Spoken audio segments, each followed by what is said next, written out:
All right, so the music scene basically for the past 10 or 9 years in Egypt has grown to at a drastic level. We're seeing all the bigger artists interested in coming here and playing here, and they're leaving with like good impressions, and they're looking forward to coming back again.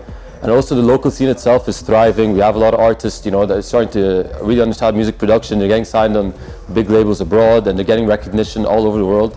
The problem with the Arab world is that there's no bridge between our region and like the Western area. But now that there's so much talent and there's so much opportunities happening, and there's a platform in each Arab region where music can grow, that's given the opportunity for all these artists to really, put their opportunities out there and play abroad and stuff. For me, it was always interesting to play in Jordan, for example, because I've been there for quite a few times, and I saw how the scene really grew from being a small 100 person to 1,000 people in over like 2 years, and everyone was like really looking forward to attending all the parties there. There were multiple things happening in the same day, so it was you really saw the growth and like how it developed. So that was pretty interesting for me. It's evolving. That's the thing about electronic music. It's become such a huge trend in the past 10 years. Like back in like the 90s, early 2000s, if you wanted to be cool, you'd buy a guitar and you get into rock music.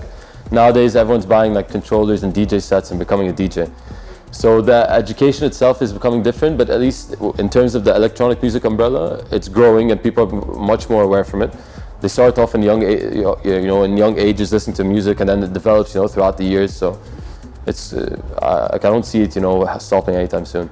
I think the underground scene has become such everyone romanticizes the underground scene now that everyone wants to be part of it. So inevitably it gets a bit mainstream and commercial because it's become labeled as underground. So the underground eventually becomes more underground, if you know what I'm saying. But it will still always have its own charm. I don't think it's going to go anywhere. If it's underground now, it might be mainstream in a few years, but what was originally underground will continue being more underground. I'm actually working with a couple of people here for live projects. I'm doing with Akram Ashrif. We're actually launching a new live project very soon. I'm working with a friend of mine called Adam Husa, who's based out in Canada. We're working on a new as well alias that we're going to be putting out in a few labels as well. So that's happening in the next few years.